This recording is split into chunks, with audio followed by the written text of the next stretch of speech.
Leçon 2, le trou noir intérieur. Bonjour. Comme la leçon précédente, cette leçon est philosophique de nature. Ensuite, nous passerons à des méthodes plus directes, mais d'abord, je veux parler de ce concept du trou noir ou du trou noir intérieur. Parfois, dans mes enseignements, dans mes réunions, dans mes retraites, je parle du trou noir ou du trou noir intérieur. Je voudrais que vous sachiez comment cela se lie à mes différents enseignements et en particulier à l'enseignement de l'infinité. L'idée est que le trou noir est un symbole pour le seuil de la pure conscience qui reflète l'un infini. À un certain point, la conscience, ou vous, l'agent libre que vous êtes, commence à se demander ce qu'il y avait avant l'apparition de la création ou de l'émanation ou de la capacité de pure conscience. Qu'y avait-il? Dès que vous commencez à vous poser cette question, le trou noir intérieur commence à se développer.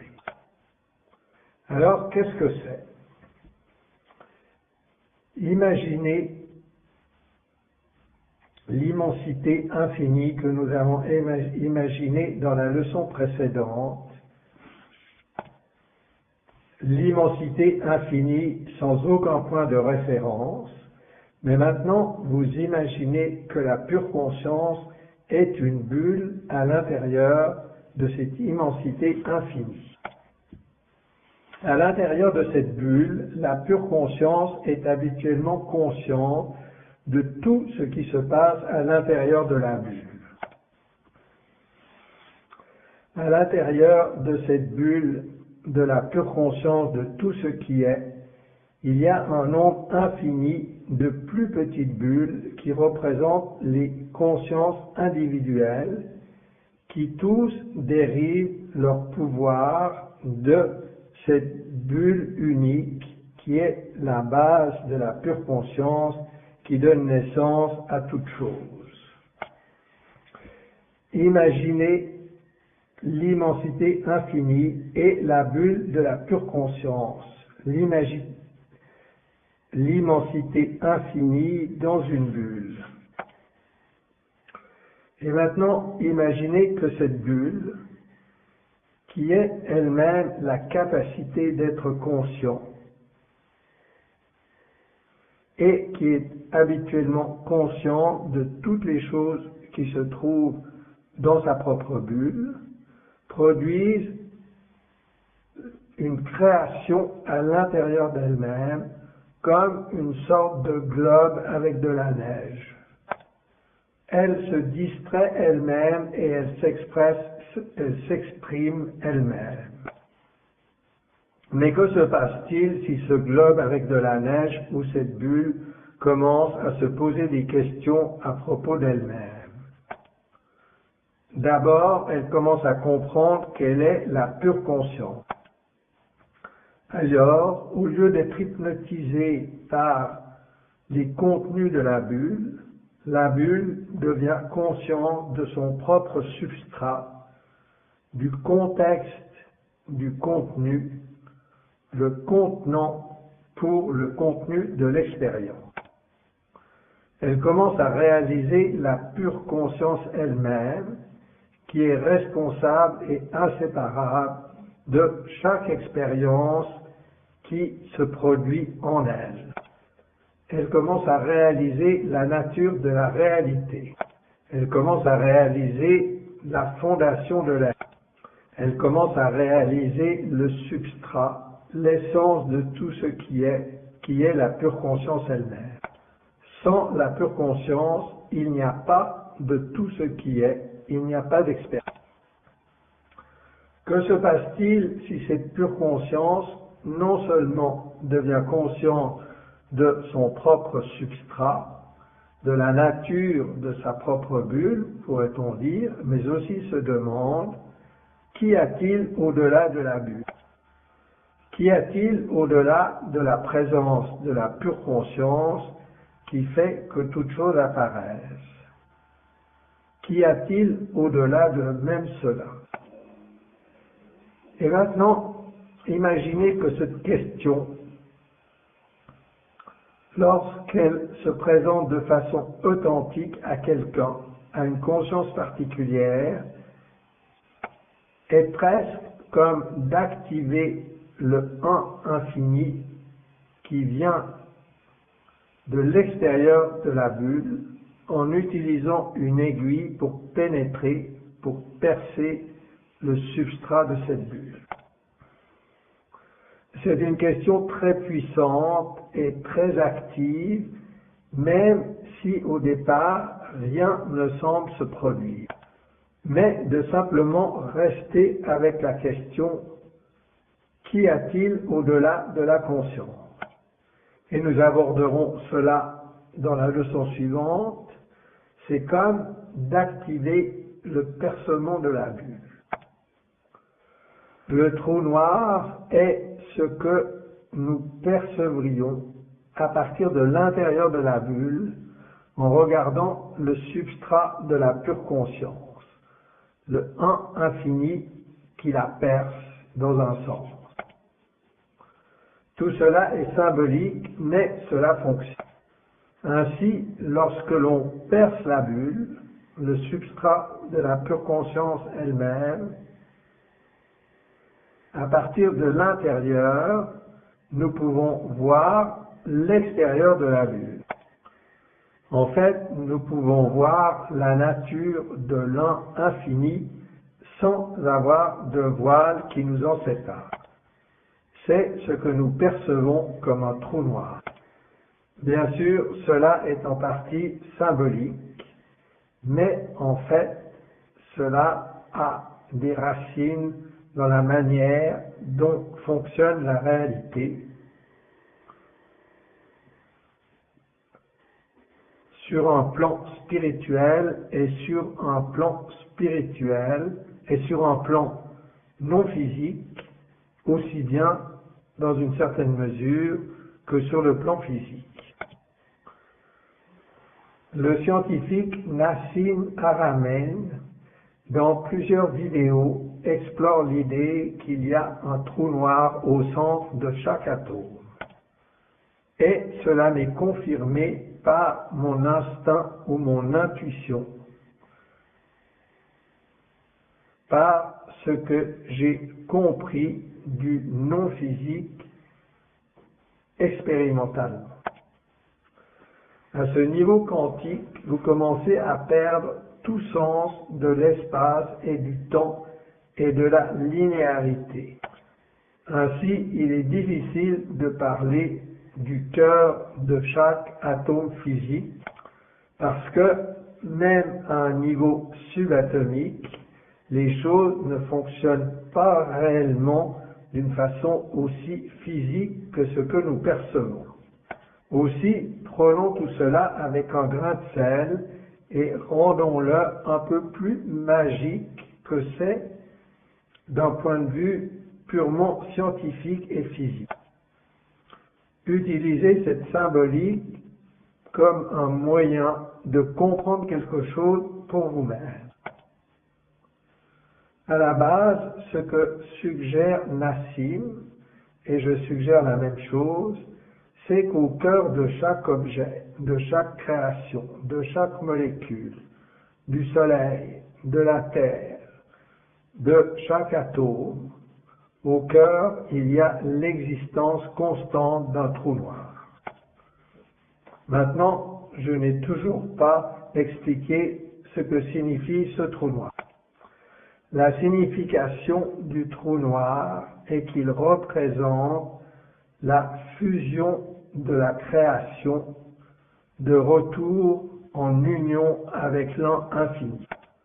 Vous pouvez utiliser cette métaphore comme une sorte de méditation ou de contemplation et réaliser que toute chose qui est absorbée dans ce trou noir est d'une manière dématérialisée en néant et retourne dans le Créateur. Ma théorie est aussi que, une fois que tout l'univers atteint une certaine masse spirituelle, une certaine réalisation spirituelle, dès que la fréquence de toutes les expressions qui font partie de cette bulle universelle particulière sont réalisées, sont satisfaites, tout cela va fusionner en retournant dans ce que nous percevons comme un immense trou noir qui consomme tout jusqu'à ce que plus rien ne reste. Tout ce que nous pouvons apprendre de cette création fusionne en retournant dans l'un infini, dans le néant. Aucune des essences ne sont perdues, bien que toutes les formes, semble-t-il, soient perdues. Tout ce qui est extrait de la forme, tout ce qui a été extrait des expériences qui ont été produites par l'illusion de cette création particulière ou de cet univers fusionne. Toutes les consciences, tout le libre arbitre, toute la pure conscience qui a été utilisée dans l'illusion particulière de la création, des différentes densités de la création, physique et non physique, lorsqu'elles atteignent un niveau de masse spirituelle, cette création ne peut plus se soutenir dans la forme parce qu'elle a épuisé son but. C'est comme dans votre vie, lorsque vous avez appris sur un thème particulier, ou que vous avez appris toutes les choses que vous aviez besoin d'apprendre à propos d'une expérience particulière, cette apparence particulière va cesser de se manifester dans votre vie. Elle disparaît simplement. Elle n'a plus la nourriture ou le combustible ou la raison ou le but qui est nécessaire pour qu'elle continue d'apparaître et de se soutenir. De la même manière, au niveau de la création universelle, lorsque cette création a complètement été épuisée, parce que tous ces agents libres ont exploré toutes les choses que la pure conscience de l'un désirait explorer, avec cette création, elle est réabsorbée. C'est pourquoi cette création peut aussi être vue comme une vie de la pure conscience infinie, qui est la première distorsion de l'un. En fait, c'est un peu comme votre vie, lorsque le but de cette vie est épuisé, la forme disparaît. Mais l'essence de tout ce qui a été appris est extrait et utilisé pour étendre le voyage particulier et individuel de la conscience je suis. Et alors, vous vous fondez de nouveau dans le niveau de l'âme de la conscience avant de réémerger dans une autre vie ou une autre densité ou une autre projection de la conscience pour explorer quelque chose d'autre d'une manière différente. Maintenant, extrapolons cela au niveau de la création universelle. Nous parlons en fait de la même chose. Toute la création qui s'étend sur des millions et des milliards d'années est en fait une simple vie de la pure conscience de tout ce qui est. Et tout cela va fusionner en retournant dans l'état primaire, original, lorsque s'est épuisé. Cependant, puisque le temps n'existe pas vraiment, nous n'avons pas besoin d'attendre jusqu'à la fin de l'univers. Cela arrivera à son propre niveau, mais la signification du trou noir est simplement que c'est le symbole de la fusion en retour dans le Créateur, une fois que tout a été extrait à partir d'une apparence ou d'une création particulière. Chaque nanoseconde, la réalité change et passe de la forme à la non-forme. C'est comme un clignotement constant des milliards de fois par seconde, de ce que nous percevons comme une seconde. Quelque chose est appris de la création en utilisant la conscience et ensuite, instantanément, toute chose disparaît. Cela n'existe plus. C'est le trou noir infini. À une échelle microscopique, cela se produit constamment. Comme dit Nassim Haramein, vous ne réalisez pas que la moitié du temps, vous n'existez pas. Et c'est comme ça.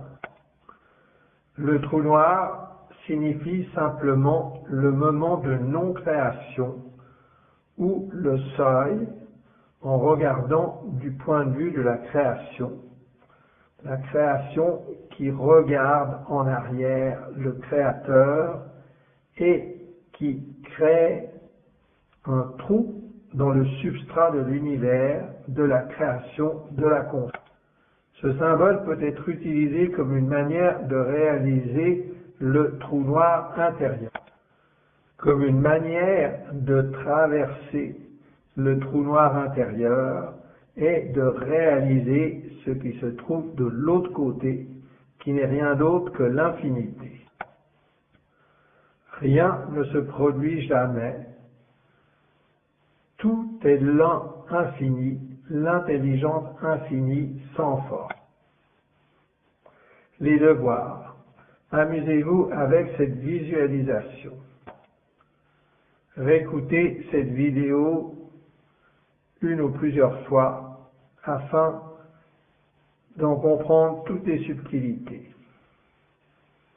Méditez sur certaines des idées que j'ai partagées avec vous et je vous reverrai dans la prochaine étape de ce cours où nous allons plonger directement dans la première méthode pour réaliser l'un infini. Je vous ai déjà donné quelques méthodes et visualisations, mais nous irons plus directement dans une approche méthodique. Amusez-vous bien.